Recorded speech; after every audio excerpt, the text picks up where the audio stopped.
Quick look at what an electrician earns in Peru. The average electrician income in Peru is around 5,900 US dollars a year.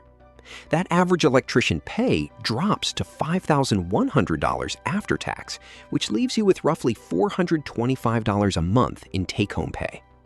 Electrician wages in large cities are usually higher compared to rural areas, so an electrician's salary in Peru can reach $6,100 after tax in Lima.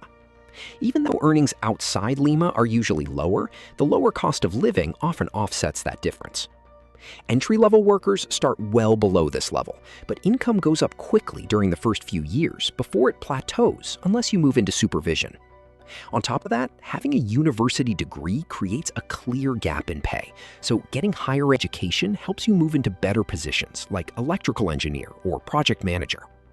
International companies also pay noticeably more than small local firms, which is why many workers switch employers as they gain experience.